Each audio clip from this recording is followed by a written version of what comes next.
ফাঁসি লাগে আকাব্বর আলী চাকরি বড় বরখাস্ত করো আকাব্বর আলী চাকরি বড় বরখাস্ত করো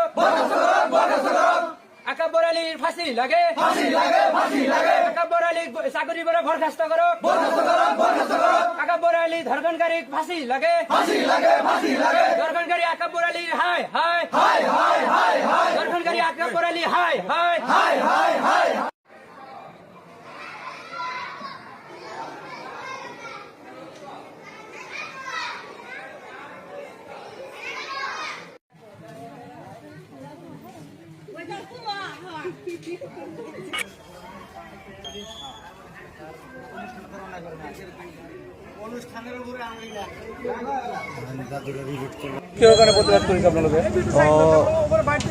আপোনালোকে যিহেতু সবে অকণমান গম পাইছে, যোৱাকালি আকাব্বৰ হুছাইন নামৰ এজন শিক্ষকে 12 বছৰীয়া নাবালিকা এজনীক মানে ধৰ্ষণ কৰিছে।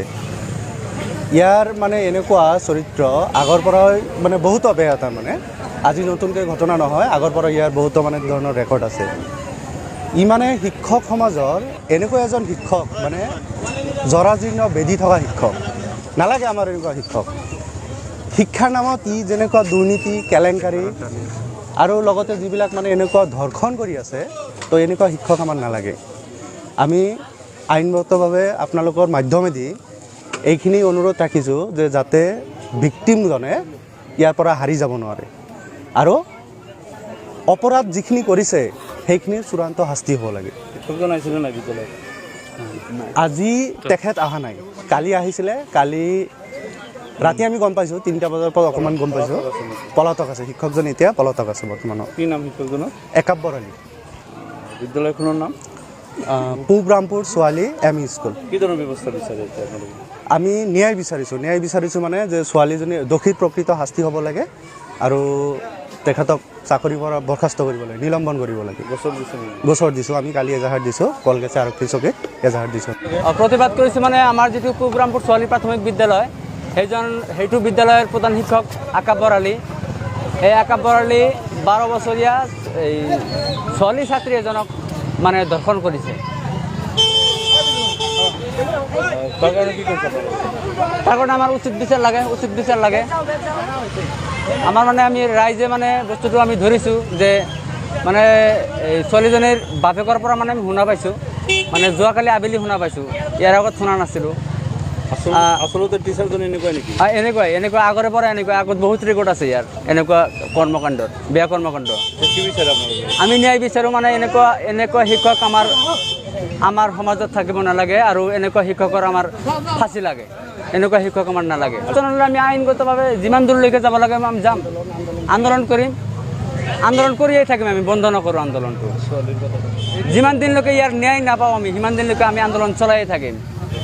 পূব ৰামপুৰ ছোৱালী প্ৰাথমিক বিদ্যালয় এখন স্কুল আছে, সেইটো স্কুলৰ প্ৰধান শিক্ষক আকাব্বৰ আলী,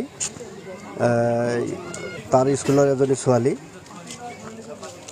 সেই ছোৱালীজনী ক্লাছ 5ত পঢ়ি আছে। সেই ছোৱালীজনীৰ লগত মানে অপকৰ্মত লিপ্ত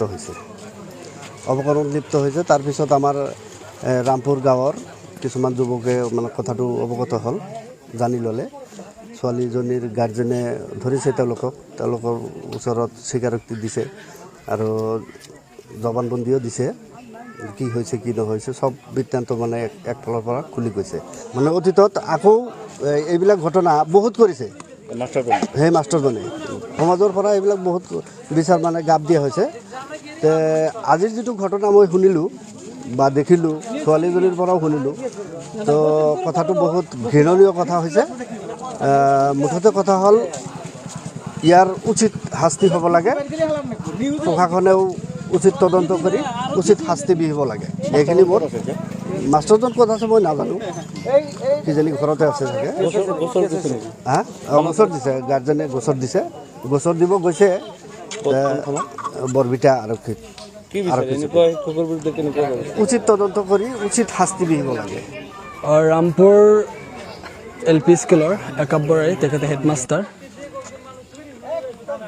সেইখন স্কুলৰে 12 বছৰীয়া কিশোৰীক আজি বৰপিঠা যে আউটপোষ্ট আছে আউটপোষ্টৰ সন্মুখত তেওঁলোকে কেৱল গাৰ্জেনে দলে বলে সকলো মানুহ আহিছে এইকাৰণে আহিছে যে তেখেতৰ লগত অবৈধ কাম তথা তেখেতৰ ওপৰত দৰ্শন বুলি হৈছে 3 দিন আগত হোৱাৰ পিছত আজি 3 দিন পিছত তেওঁ যেতিয়া জ্বৰ আহিছে বা তেখেতৰ মূৰ ঘূৰাই আছে তেখেতৰ বেমাৰ ভাগৰ লাগিছে তেতিয়া তেখেতৰ গাৰ্জেনক আজি কৈছে আজি কোৱাৰ পিছতে গাৰ্জেনে আহি আজি বৰবিঠা আৰক্ষী চকীৰ আউটপোষ্টত ইয়াত আহিছে তেখেতে ক'লে এজাহাৰ দিবলৈ আহিছে গতিকে এনেকুৱা কাৰ্য যদি সঁচা সংঘটিত হৈছে তেখেতে আমি তীব্ৰ ভাষাৰে গৰিহণা আৰু নিন্দা জনাইছোঁ অতি শীঘ্ৰে আকাব্বৰ নামৰ যি হেডমাষ্টাৰজন তেখেতক গ্ৰেপ্তাৰ কৰিব লাগে 24 ঘণ্টাৰ ভিতৰত যাতে পলম নহয় ইয়াত যাতে প্ৰশাসনে যাতে কিঞ্চিত পৰিমাণৰ যাতে কোনো ধৰণৰ হেৰি নকৰে যিমান সোনকালে পাৰে তেখেতক কৰায়ত্ব কৰিব লাগে